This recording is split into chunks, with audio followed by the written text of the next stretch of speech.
Welcome to Logitude. I am Prem Kumar. இன்னைக்கு நம்ம பார்க்க போகிற டாபிக் என்னன்னு பார்த்தீங்கன்னா ஹிஸ்ட்ரி ஆஃப் கம்ப்யூட்டர்ஸ். கம்ப்யூட்டரோட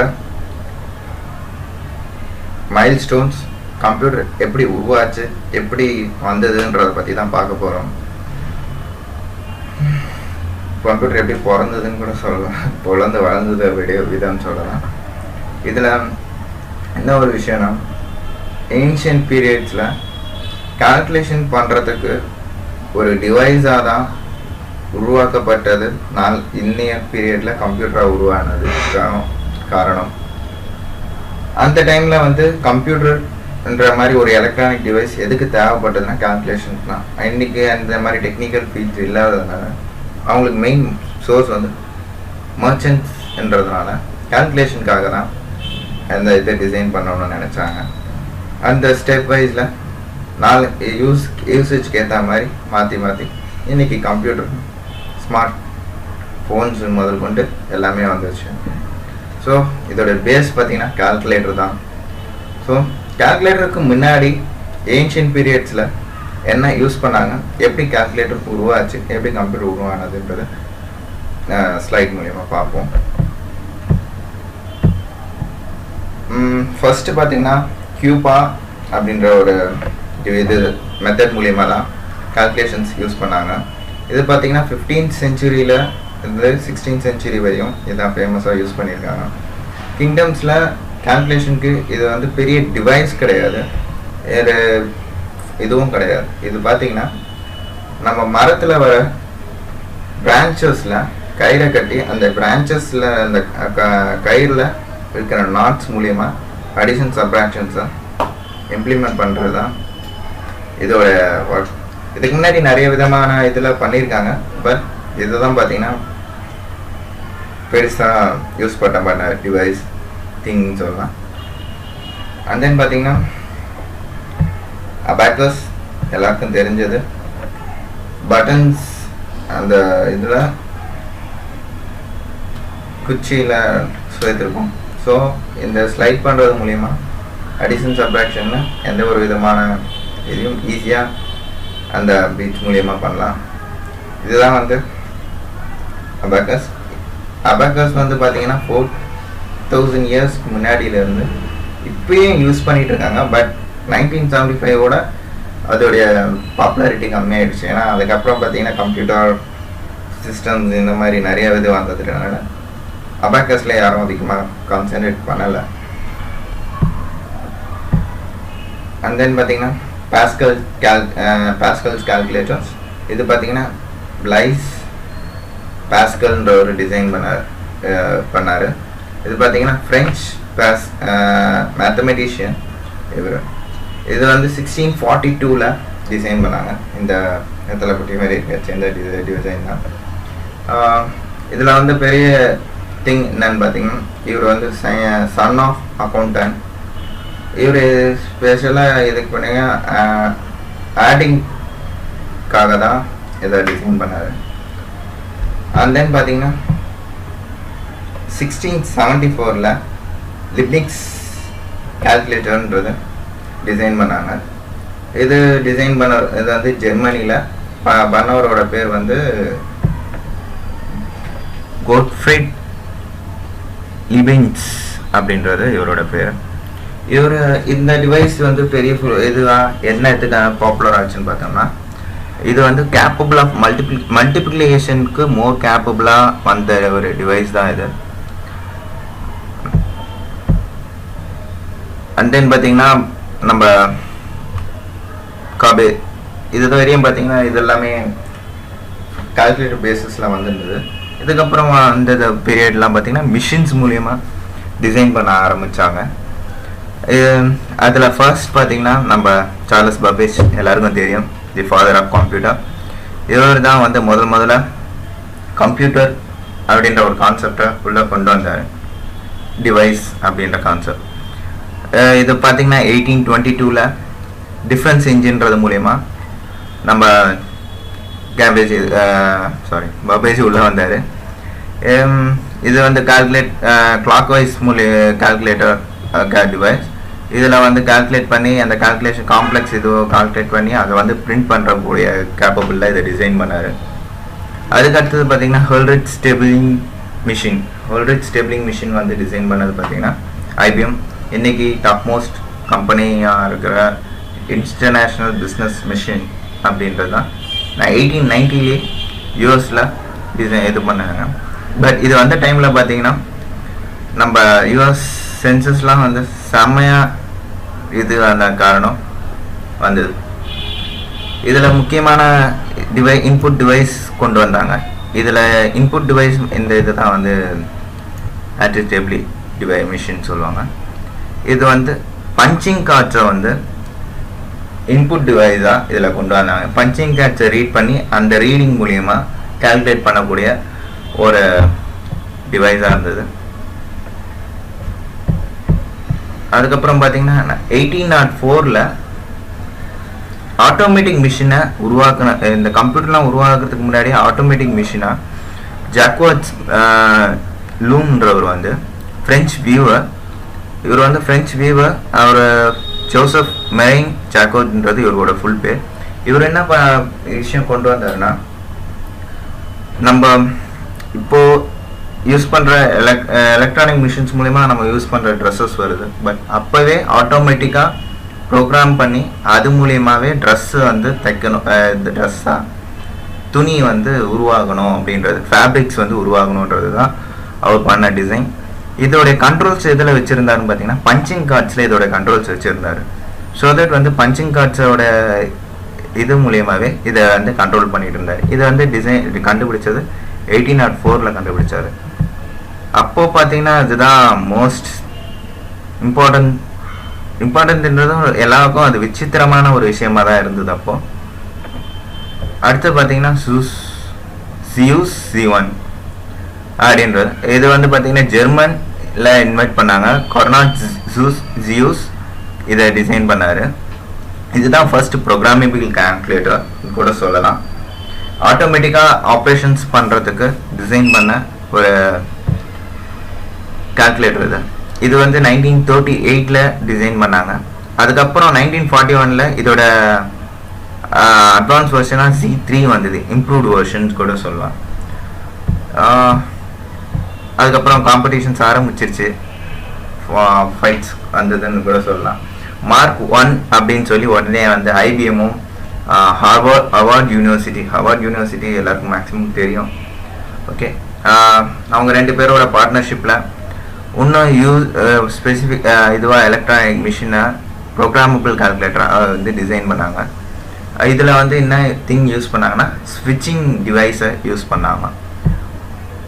இதுக்கப்புறம் பார்த்தீங்கன்னா அடுத்தடுத்து வரும்போது இந்த டிவைசஸில் இன்னும் சிம்பிளிஃபை பண்ணுறேன்னு வந்து கம்பெனிஸ் இன்க்ரீஸ் ஆக IBM வந்தது. அப்புறம் நம்மளுக்கு தெரிஞ்ச ஆப்பிள், HP, இன்ஃபோசிஸ் இப்போ ரீசெண்டாக வந்துடுச்சு.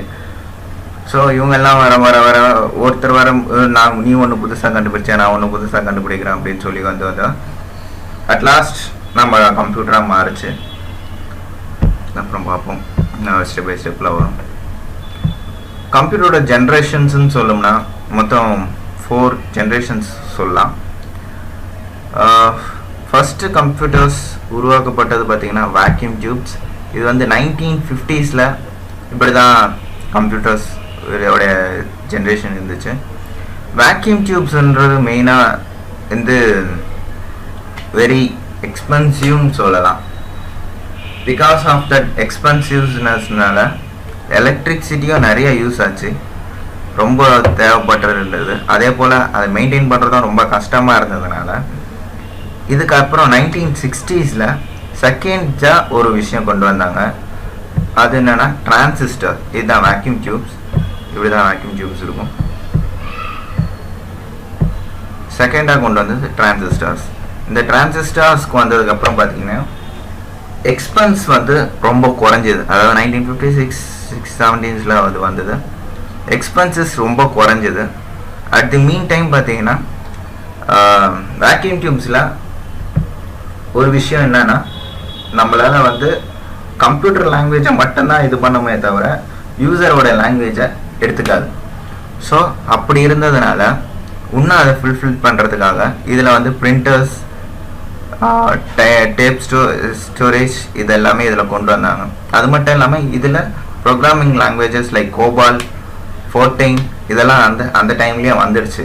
ஹை லெவல் லாங்குவேஜஸ்லாம் ஆப்வியஸ்லி ஐபிஎம் நிறைய இது வந்துச்சு. இது வந்ததுக்கப்புறம் ஆஸ்கீஸ் அப்படின்றதும் இந்த டைம் பீரியடில் தான் வந்தது. ஆஸ்கி பார்த்தீங்கன்னா American standard code for information interface. நம்ம டைப் பண்ணுற ஒவ்வொரு லெட்டருக்கும் ஒவ்வொரு வேல்யூவாக எடுத்துக்கிட்டு அந்த வேல்யூவை கம்ப்யூட்டர் ஜென்ரேட் உடைய இது புரிஞ்சிக்கிற மாதிரி டிசைன் பண்ணாங்க. கம்ப்யூட்டருக்கும் மனுஷனுக்கும் ஒரு இன்டர்ஃபேஸை கொண்டு வந்தாங்கன்னு கூட சொல்லலாம். இதை லீகலாக வந்து 1964 தான் இதை அனௌன்ஸ் பண்ணாங்க. கம்ப்யூட்டர் 360 அப்படின்றது ஐபிஎம் வந்து டிசைன் பண்ண ஒரு டிவைஸோட பேர் கம்ப்யூட்டர் 360 வந்து 1964 ரிலீஸ் பண்ணாங்க. இதுக்கு அடுத்தது பார்த்தீங்கன்னா இதையும் இன்னும் ஸ்மார்ட்டர் பண்ணணும் அப்படின்னு தேர்ட் ஜென்ரேஷன் ஆஃப் கம்ப்யூட்டர்னு middle of 1960s - 1970s mid வரையும் பார்த்தீங்கன்னா டிசைன் பண்ணாங்க. இதில் வந்து பார்த்தீங்கன்னா என்ன திங் யூஸ் பண்ணாங்க, வேக்யூம் டியூப்ஸையும் எடுத்து இன்னும் கிளியர் கட்டாக இருக்கணும் அப்படின்னு அதையும் மோர் இம்ப்ளிமெண்ட்டாக ரொம்ப இதுவாக பண்ணணும் அப்படின்றதுக்காக தேர்ட் ஜென்ரேஷனில் என்ன கொண்டு வந்தாங்கன்னு பார்த்தீங்கன்னா சர்க்கியூட்ஸ், இன்டிகிரேட்டட் சர்க்கியூட்ஸ், அதாவது ஐசிசி. இப்போ நம்ம நிறைய நம்ம மொபைல்ஸில் கம்ப்யூட்டர்ஸில் இதெல்லாம் கூட கேள்விப்படுவோம், ஐசி போயிடுச்சு, ஐசி மாற்றணும் அப்படின்லாம் கேட்டிருப்போம். அந்த சர்க்கியூட்ஸை வந்து அப்போது டிசைன் பண்ணாங்க. இது எதுக்காக கொண்டு வந்தாங்கன்னா என்னதான் செகண்ட் ஜென்ரேஷன் கம்ப்யூட்டராக டிரான்சிஸ்டர்ஸ் ரொம்ப ஸ்மூத்தராக ரன் ஆகிட்டு இருந்தாலும் இந்த டைம்ஸ் இது வந்து காம்ப்ளெக்சிட்டியை குறைக்கவும், அதே போல் இந்த பஞ்ச் கார்ட்ஸ் மூலயமா ஆப்ரேட்டிங் பண்ணுறதுனாலையும் கொஞ்சம் ட்ரபுள் இருந்ததுனால அதை ரீப்ளேஸ் பண்ணுறதுக்காக தான் இன்டிகிரேட்டட் சர்க்கியூட்ஸ் கொண்டு வந்தாங்க. இந்த இன்டிகிரேட்டட் சர்க்கியூட்ஸ் ஒன்றோட ஒன்று லிங்க் ஆகி எலக்ட்ரானிக்கலாக கம்யூனிகேட் ஆகும்போது இதுக்கு மூலம் வீடியோ இதுவும் ரொம்ப ஹெல்ப்ஃபுல்லாக இருக்கும் அப்படின்னு சொல்லி இப்படி கொண்டு வந்தாங்க. இதுக்கு கூட இது வரும்போது இதில் வந்து கண்ட்ரோல் டிவைசஸ் மூலிமா நம்ம video displays and keyboards, mouses எல்லாமே யூஸ் பண்ண முடியும். ஸோ தட் ரொம்ப ஹெல்ப்ஃபுல்லாக இருக்கும் அப்படின்னு சொல்லி தான் இன்டிகிரேட்டட் சர்க்கியூட்ஸ் கொண்டு வந்தாங்க. இந்த இன்டிகிரேட்டட் சர்க்கியூட்ஸ் வந்ததுக்கப்புறம் இந்த இன்டிகிரேட்டட் சர்க்கியூட்ஸை வந்து 3 விதமாக பிரிப்பாங்க. இதை இன்வைட் பண்ணது வந்து ஜாக்ஸ் ஸ்டி அப்படின்றவர் தான் இதை கிரியேட் பண்ணார். இவர் கூட ஹெல்ப் பண்ணாங்க கிளேர் கிபி and Robert noisy. And then first வரும்போது ஸ்மால் இன்டிகிரேஷன் அப்படின்றது உருவாச்சு. அண்ட் தென் பார்த்தீங்கன்னா medium scale integration and large scale integration 1970 வரையும் இது ரன் ஆச்சு. டாப் மோஸ்ட் வந்தது நல்லா ஒரு புது விதமான கம்ப்யூட்டரே கொண்டு வந்தது அப்படின்னு சொல்லலாம். இதிலேருந்து தான் மினி கம்ப்யூட்டருன்றதை உருவாக்குனாங்க. மினி கம்ப்யூட்டருன்றது பார்த்தீங்கன்னா ஒரு ஸ்மால் கம்ப்யூட்டரை டிசைன் பண்ணாங்க. அதில் அந்த சர்க்கியூட்ஸ்லாம் வச்சு ஸ்மால் சைஸில் கம்பெனிஸ்லாம் யூஸ் பண்ணுறதுக்கு, காலேஜஸ்க்கு, இது யூனிவர்சிட்டிஸ்க்கெலாம் யூஸ் ஆகுன்ற மாதிரி 1968 ஐபிஎம் வந்து இதெல்லாம் பண்ணாங்க. இதுதான் சர்க்கியூட் சொல்லலாம். அண்ட் தென் பார்த்தீங்கன்னா அதுக்கு அடுத்தது 4th ஜென்ரேஷனாக இன்னொரு விஷயம் வந்தது 1975 to present. இப்போ நம்ம யூஸ் பண்ணுறதும் அதுதான். இதில் இருந்து என்ன விஷயம் கொண்டு வந்தாங்கன்னா very large scale integration, that is micro processor chips கொண்டு வந்தாங்க. மைக்ரோ ப்ராசஸர்ஸ் சிப்ஸ் இதெல்லாம் வந்தது.